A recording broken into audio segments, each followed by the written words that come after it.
In this lecture, we're going to discuss about address binding.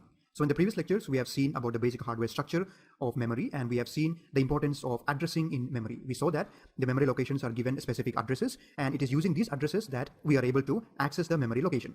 So in address binding, we are going to see how different kind of addresses are given to programs or data present in different memory locations. So we may think that the address may always be absolute. That means we will always have a specific address for a process or the data present in a memory location, but that is not the case. So depending upon the stage in which a program is in the course of its execution, and by the course of execution, I mean the stages of compiling, loading, executing, and everything. So depending upon the stage that it is in, it can be given different kind of addresses. So that is what we are going to study in this address binding. So let's see what is this. So usually a program resides on a disk as a binary executable file. So this I have already explained. A program always resides on the disk, and by disk we mean the secondary memory. So the program, when it is not being used, it just resides or sits on the disk as a binary executable file. Now to be executed, the program must be brought into memory and placed within a process. So this also is something that we have already discussed. When a program needs to be executed, it has to be taken from the disk and it has to be loaded into the memory. Then only the CPU will be able to access it and execute it. Now, depending on the memory management in use, the process may be moved between the disk and the memory during its execution. As we said, we need to have memory management.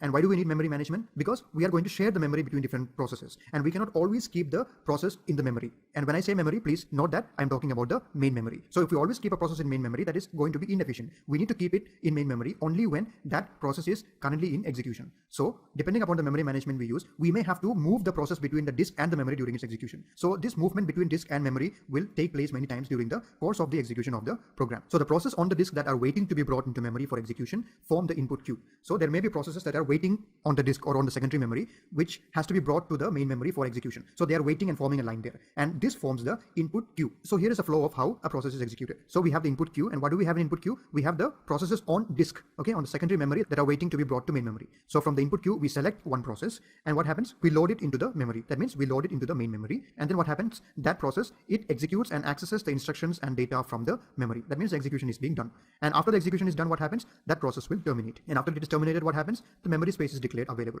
So once the process terminates, that memory space is declared as available because that process no longer needs to occupy that place in memory. So that is declared as available so that the next process in queue can be taken and executed, or some other process can be executed. So this is the normal flow when a process has to be executed. All right. So most systems allow a user process to reside in any part of the physical memory. So again, when I say physical memory, think that we are talking about the main memory. So most of the systems will allow a user process to reside in any part of the physical memory, and the part where it is residing up to its limit, that will be the legal address space for that particular process. And though the address space of a computer starts at 00000, the first address of the user process need not be the same. Though the address space of the computer starts at this, it doesn't mean that the user processes will always start at this one. Why? Because the system allows user processes to reside in any part of the memory. Now in most cases, a user program will go through several steps during compile time, load time, execution time before being executed. So before a user program completely finishes its execution, it will go through several steps during these compile time, load time, and execution time. So these are several stages that a process has to go through till it is executed. So there will be different steps that it will go through during these stages.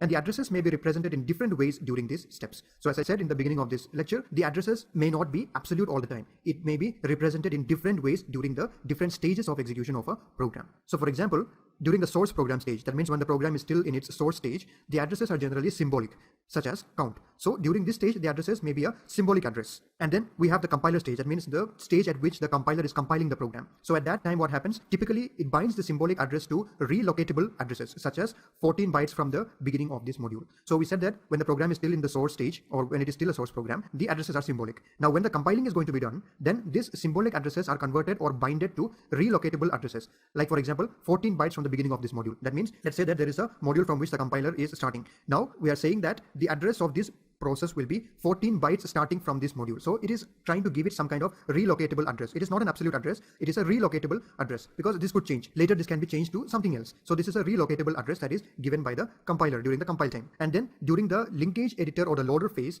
it binds a relocatable address to absolute address such as 74014. So at this stage, this is when the absolute address will be assigned to the process. So at compile time, it is having this relocatable address, and during this linkage editor or loader stage, this relocatable addresses are bound to absolute addresses such as this. So this is the time when absolute addresses are given. So we see that at different stages, the kind of addresses that are there are different, but they need to be binded to each other. So each binding is a mapping from one address space to another. So this is what is happening in the address binding. It is a mapping of one address space to another address space. So we need to keep track of where our program is, but also we need to make sure that we are mapping it to the right address space. Okay, so we will see a little bit more in detail about these stages, the compile time, the load time, and the execution time, and how addresses are assigned during these times. So we'll first discuss about binding of instructions and data to memory addresses during compile time. So in compile time, what happens? If we know at compile time where the process will reside in memory, then absolute code can be generated. So if we are sure about where the process is going to reside in memory at compile time itself, then we can give an absolute address for the process. We can say that this is the place exactly where the process is going to reside in memory. So for example, if we know a user process will reside starting at location R, then the generated compiler code will start at that location and extend up from there. So this is just like the base address that we talked about. So if we know where is it going to reside, that means if we know the starting location, so let's say it is R. So R is like the base, and we can say that from that base R, the memory location will extend up from there. So this is what happens when we know at compile time where the process will reside in memory. And then if at some later time the starting location changes, then it will be necessary to recompile this code. So at compile time, we are saying that we know where the process will reside and we gave the absolute address for the process. But let's say that at some later time, the starting address has changed. So at that time, what will happen? We will have to recompile this code. So that is a disadvantage of this. So this is what happened if we know during compile time itself where the process will reside in memory. All right, coming to the next one, we will be seeing what happens at load time, binding of instruction and data to memory addresses during load time. So if it is not known at compile time where the process will reside in memory, then the compiler must generate relocatable code. So in the previous slide, we show that if at compile time itself, if we know where the process is going to reside in memory, then the compiler will generate the absolute code. But if the compiler does not know, or if during compile time we don't know where the process will reside in memory, then the compiler will generate a relocatable code. And what is relocatable code? I have just explained in one of the previous slides. And in this case, what happens? The final binding is delayed until load time. If the starting address changes, we need to reload the user code to incorporate this changed value. So in this case, during compile time, the final address will not be generated. It will only generate a relocatable address. And then we wait until the load time for the final binding to happen. So at load time, we will be specifying the final address. And then if at some later point of time, the starting address changes, we only need to reload the user code to incorporate this change value. We don't need to compile the whole program again. So the previous one, we saw that if we are declaring it during compile time itself, and if the starting address changes at some later point of time, we have to recompile the whole program. But if we are binding the address only during load time, and at some point of time, if we have to change the starting address, then we only need to reload the user code to incorporate this changed value. So this is what happens if the binding is done during load time. Now coming to the last one, binding of instructions and data to memory addresses during execution time. So here we are trying to bind the addresses during the execution time, not compile time and not load time. So if the process can be moved during its execution from one memory segment to another, then binding must be delayed until runtime. So if we have an option where we can move the process from one memory segment to another during its execution, that means during execution itself, if it is possible to move the process from one memory segment to another, then we should delay the binding until runtime. We are going to give the final address during runtime only. So special hardware must be available for this scheme to work, and most general purpose operating system use this method. So this is a method that is used by most of the general purpose operating system. But we need to have a special hardware for this scheme to work because we are moving the process from one memory segment to another during the execution time itself. So this is what can be done when we are binding the instructions and data to memory addresses during execution time. So as we have discussed, these are the three ways in which address binding can be done. It can be done during compile time, load time, and execution time. So these are all topics that are like prerequisites that we need to be clear about before we dive deep into memory management. So I hope this topic about address binding was clear to you. Thank you for watching and see you in the next one.